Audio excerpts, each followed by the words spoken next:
Fala pessoal, aqui é o Vitor do Quadrinhos do Virto e hoje a gente vai falar dele, tão comentado, tão esperado por alguns. Nós vamos falar de Spawn Origins Volume 1 da editora Panini e o grande trabalho, a obra-prima de Todd McFarlane. A gente vai falar sobre isso hoje e eu vou dizer pra você se eu acho Spawn tão ruim quanto todo mundo, a maioria das pessoas, diz que é. A primeira coisa que eu quero deixar claro aqui é que eu acredito que tem duas personas que leram Spawn, tem duas personalidades para as pessoas que leram Spawn. O pessoal que vivenciou o Spawn nos anos 90, lançando continuamente, mensalmente, acompanhando essa história, e as pessoas que estão conhecendo como eu agora, que já tem um contexto, já tem um background, já sabe um pouco sobre o que é a história, o que é o personagem. E eu vejo que isso faz diferença. Porque se eu tivesse lido esse quadrinho, eu acho que sem saber nada dele, eu acho que eu ia desfrutar mais a jornada que o Todd McFarlane propõe aqui. E acho que de cara, o que eu posso falar pra você é que esse é um roteiro já feito. É um roteiro que o Todd McFarlane ele tem boas ideias, só que o roteiro às vezes não consegue executar elas tão bem. Ele tem ideias interessantes que às vezes são mal executadas e aí me faz questionar se o Todd McFarlane não poderia usar um recurso que era muito utilizado antigamente, que era o argumentista, que era ali a pessoa que tinha as ideias, e aí o roteirista que pegava essas ideias e fazia a edição funcionar, criava o roteiro completo. E eu acho que isso poderia ter ajudado o McFarlane no lançamento de Spawn. Mas, bom, falando da história, a gente vai encontrar aqui o Al Simmons, que era um funcionário do governo, um assassino, por assim dizer, já tinha salvado a vida do presidente dos Estados Unidos e ele morreu. E nessa morte, o Al Simmons ele volta como essa entidade, como esse demônio, como esse anti-herói chamado Spawn. E ele volta à vida sem lembrar de nada. Ele não lembra porque ele morreu, não lembra quem matou, ele não lembra nem porque ele voltou à vida. Ele sabe e a gente percebe logo de cara que o Spawn fez um pacto com o diabo para voltar à vida, mas ele não lembra por que ele fez. E ele percebe que agora ele tá nessa figura, ele é um ser totalmente deformado por ter voltado à vida, ele tá com essa roupa aí de Spawn e tem os seus poderes, ele descobre que tem poderes e ele vai vivendo. A gente vai acompanhar então, nesse quadrinho, nesse volume 1, a jornada do Spawn para começar a entender e desvendar os mistérios da sua própria cabeça. E conforme o Spawn ele vai usando os seus poderes no decorrer das edições, a gente vai tendo revelações sobre o passado dele.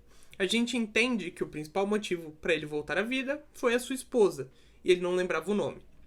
Em certo momento, ele se recorda de que era sua esposa, Wanda Blake, e ele chega até o ponto de falar: bom, vou visitá-la. E ele quer usar os poderes dele para se transformar numa forma humana, para tirar essa deformação ali, essa deformidade, e falar com a sua esposa. Mas as coisas não acontecem como ele gostaria. Primeiro ele tenta se transformar numa forma humana e ele se transforma num homem branco, loiro. O que pro Al Simmons é um problema, porque na sua vida ele era um homem negro. E ele fica irritado. Ele foi amaldiçoado, por assim dizer. É mais uma forma do diabo brincar com Al Simmons.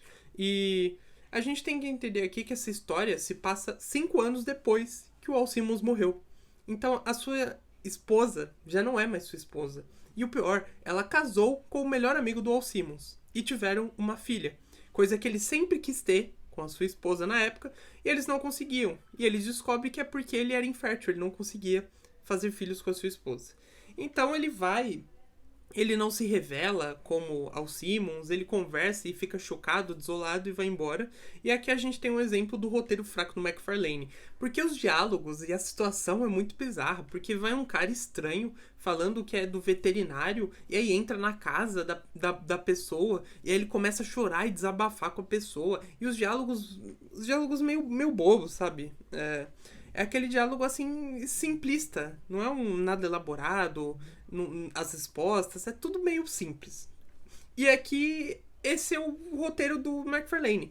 Todos os diálogos são meio simples. Se não, expositivos demais. A gente vai avançando na história, por exemplo, e a gente descobre a existência de um demônio chamado Violador, que o objetivo dele é manter o Spawn na linha. Por quê? A gente vai chegar no momento que o Spawn ele vai confrontar o Violador tá querendo briga com o Spawn, eles brigam, um perde braço, o outro perde perna, é uma loucura, e até que o diabo aparece para botar os dois na linha e explica toda a situação. Basicamente, o Walt Simmons voltou à vida, fez um acordo para rever a sua esposa. Ele já reviu a esposa. Ele não especificou como ele queria rever. E em troca, ele agora vai ter que servir ao diabo. E tem um joguinho no meio disso tudo. Porque o Walt Simmons ele tem duas opções. Ele voltou como um ser poderoso, mas que tem um poder limitado. Porque o diabo mesmo diz que o Walt Simmons é um experiente lutador, guerreiro, assassino. Então ele poderia usar os poderes para prejudicar. Então ele criou essa regra que toda vez que o Spawn usa os seus poderes, ele está mais perto de morrer novamente e perder a sua alma para sempre. Mas o Spawn ele pode não usar os seus poderes e viver infinitamente, talvez, imortalidade. Só que aí ele vai ter que viver com o fardo de ver uma sociedade caída, quebrada, onde o mal vive o tempo todo e não poder agir baseado nisso. Então é o confronto moral que o Walt Simmons tem aqui, e esse é o jogo que o diabo impôs para ele. E por quê? Porque basicamente a missão do Spawn é matar esses criminosos, esses vilões, essas pessoas ruins, para fortalecer o exército do inferno que quer travar uma batalha contra Deus. E o diabo até brinca, você é ateu, Walt Simmons, mas Deus existe e eu quero travar uma batalha contra ele, então você vai fortalecer o meu exército matando pessoas ruins. Então é basicamente isso.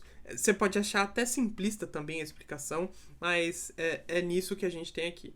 Então, basicamente, aqui a gente já tem o Walt Simmons sabendo por que ele voltou à vida, porque ele queria rever a sua esposa Wanda, sabendo qual é a sua missão daqui pra frente e o que ele tem que fazer. E ele tá ali, livre, pra viver a sua vida e decidir o que ele vai fazer.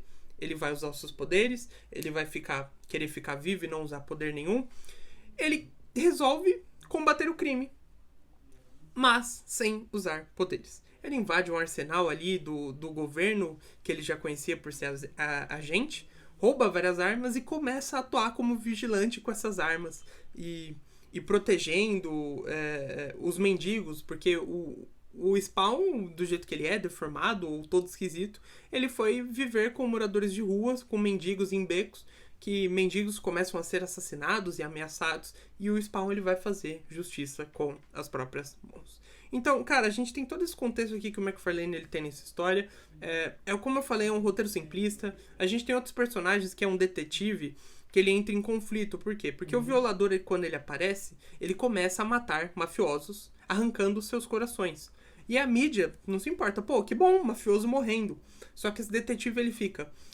Por mais que sejam mafiosos, eu tenho a obrigação de pegar quem tá fazendo isso pra cumprir a lei. Ninguém pode descumprir a lei, por mais que seja pra matar pessoas que são criminosas. Então, se tem conflito desse personagem, a gente vai entrando no fundo mais no conflito do detetive, quando um assassino de crianças é solto e o detetive ele quer ficar em cima pra capturar ele e o Spawn acaba capturando ele. Então a gente vai ver um pouco de desenrolar. Tem esses personagens ali no background que tem as suas histórias e vão trazendo um pouco mais de profundidade pra esse mundo.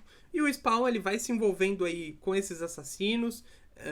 Ele cria problemas com a máfia e o grande confronto do quadrinho é o Spawn contra uma espécie de homem-robô, um homem-androide ali, que foi mandado para matar o Spawn, porque as pessoas estão acreditando que o Spawn era o responsável pelas mortes dos mafiosos e não o violador. Então você tem todo esse background. E é bom, é interessante, mas poderia ser melhor executado se o McFarlane tivesse um pouco mais de talento no roteiro. Cara, sobre arte. O McFarlane na arte é um absurdo, né? É um abuso, assim. Aquela arte detalhista explodindo de coisa o tempo todo na sua cara. Tem uns momentos que você não consegue nem saber pra onde olhar, de anatomia. Umas cenas de luta e você não sabe qual que é a pose que ele tá fazendo, de onde tá acontecendo, de onde o tiro tá saindo, é uma loucura. Teve umas 2 páginas, assim, que eram splash pages, né, página dupla ali, que eu me perdi um pouco na ordem de onde eu deveria ler os balões e tudo mais, mas aí acho que foi mais por mim do que pelo McFarlane. Mas a arte é fantástica. Eu entendo agora porque o pessoal gosta tanto do McFarlane como artista, porque ele é um cara diferenciado. Eu não lembro se eu vi uma arte tão explosiva, tão viva, tão intensa quanto a do McFarlane em vários casos. Mas nem tudo são flores nesse quadrinho, a gente vai falar de polêmica. Porque aqui no começo do quadrinho a gente tem um prefácio escrito pelo Leandro Luiz Delmanto, que é acreditado aqui como editor, tradutor e letrista. E a gente vai falar de 2 problemas. Primeiro, a revisão do quadrinho. O quadrinho ele tá cheio assim, ele tem bastante erro de português para uma edição dessa que não deveria ter nenhum. Tem erro de concordância verbal, tem algumas palavras ali erradas, bizarro isso ter passado. E outra coisa, a gente tem aqui no prefácio um momento que fala sobre a arte do McFarlane. Aqui a gente tem um trecho do prefácio. Sua arte era espetacular e McFarlane se utilizou de todos os recursos gráficos disponíveis, além de testar diversos outros, oferecendo aos seus leitores uma experiência visual única nas histórias da sua criação máxima. E qual é o problema disso aqui no prefácio? Porque as letras do quadrinho não são as letras originais do Todd McFarlane, de edição dos Estados Unidos, ou da edição da Editora Abril, que foi publicada originalmente no Brasil. Eu vou deixar algumas imagens aí comparando para vocês terem uma noção que as letras não são iguais. É uma letra simples que empobrece a qualidade do quadrinho, empobrece a ideia original do autor. E esses 2 problemas, eu diria, por isso não compre Spawn. Por quê? Essa primeira edição, saindo por R$19,90, é um preço justo. A próxima edição sairá, se não me engano, por R$34,90. E a partir da terceira, teremos R$44,90. E aí você me desculpa, pagar R$44,90 numa edição que vem com erros de português, que vem com uma letra que não é a letra original, que empobrece a qualidade do quadrinho, empobrece a qualidade visual que o McFarlane estava propondo aqui. Pra mim isso não vale o preço. Não vale o preço, é um abuso, é um desrespeito da Panini com o consumidor. E vou isentar os novos editores aí, o Guilherme Crow, gerente editorial, e o Samir Naliato, gerente editorial do selo Panini Comics, porque eles estão chegando no barco agora, então provavelmente talvez vai demorar umas 2, 3 edições para eles arrumarem a casa e isso começar a ser produzido da forma que deveria ser. Mas isso não é desculpa e eu esperava que a Panini se pronunciasse sobre isso porque é bem desagradável isso está acontecendo. Os erros nas edições a Panini não se pronuncia, não é a primeira revista que tem erro, não é a última. Eu acredito que é um fluxo de trabalho intenso e às vezes até abusivo, então tudo bem.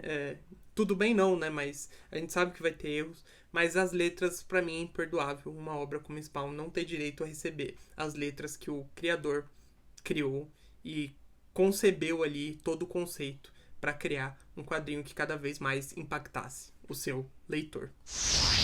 Então é isso, gente. Essa é a minha opinião sobre Spawn Origins, volume 1.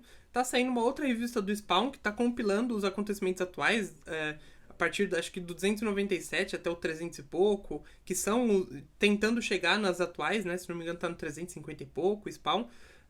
Não vou ler, não tenho interesse, eu quero ler só os Origins, quero focar em entender melhor o universo do Spawn. Talvez mais pra frente eu pulo pra essas edições mais atualizadas, porque tem um pequeno resumo, né, do que aconteceu.